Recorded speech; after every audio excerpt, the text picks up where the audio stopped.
Sauf que Myriam, mais je crois qu'il est important sur ce genre de sujet. Je crois qu'il est important sur ce genre de sujet de ne pas rigoler de la parole des enfants comme Monsieur Alexandre peut le faire avec son ami Vincent Philippe-Bustier. Attendez, et ça suffit là. Ça suffit de dire des conneries. Non, je n'ai jamais rigolé. J'ai simplement expliqué que cette histoire d'adrénochrome était totalement délirante et totalement sans sens. Écoutez, est-ce que vous reconnaissez qu'il n'y a pas de trafic d'adrénochrome ou est-ce que vous ne le reconnaissez pas? Je n'en sais rien. Est-ce que vous le reconnaissez? Vous savez ce que ça s'appelle une enquête journalistique? Allez-y. Est-ce que vous le reconnaissez qu'il n'y a pas de trafic d'adrénochrome? n'existait pas. Je n'en sais rien.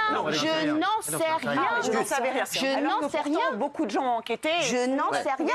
Je n'en sais rien, mais avec des amis journalistes qui, excusez-moi, sont un peu plus calibrés que Monsieur Alexandre, je peux vous dire que voilà, ce sont des sujets sur les partout. Ce sont des choses sur lesquelles nous enquêtons. Et alors, c'est quoi le problème si ça existe?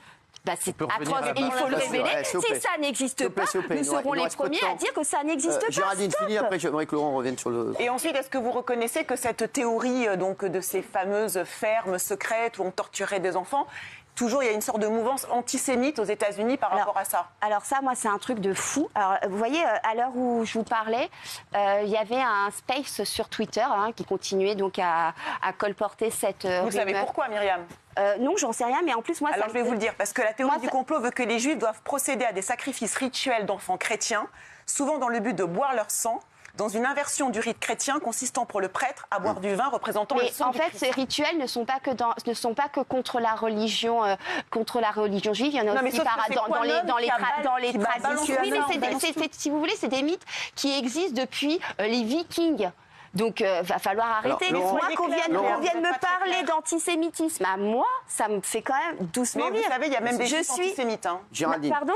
Non, il y a des juifs antisémites, ça peut arriver. Ah d'accord, donc là, en gros, vous êtes en train de me traiter de juif antisémite. Parce qu'il y a un moment, je rigole avec beaucoup de choses. Non, mais alors, il y a deux choses. Je crois que me traiter d'antisémite, ça va pas être possible. Je n'ai jamais dit ça. J'ai dit que ça existe. Oui, enfin, quand on dit ça existe, le fait d'être juif, ce que vous entendez, c'est que le fait... Non, je laisse pas faire. Ce qu'elle sous-entend, c'est que le fait d'être juif n'empêche pas le fait que je puisse être antisémite. Donc ça, va falloir faire très attention à ce que vous dites. Envoyez-moi vos avocats. Non, je vous enverrai rien du tout. Mais je pense que ce que vous me reprochez, c'est d'être à une heure de grande écoute et de ne pas dire n'importe quoi. Et là, vous continuez à propager des rumeurs. Et maintenant, alors après, Myriam Palomba, pédosatanique, je me retrouve avec Myriam Palomba antisémite. De toute façon, j'ai l'habitude. On m'a traité d'anti-vax, de complotiste, de pédosatanique maintenant. Alors ça, c'est génial.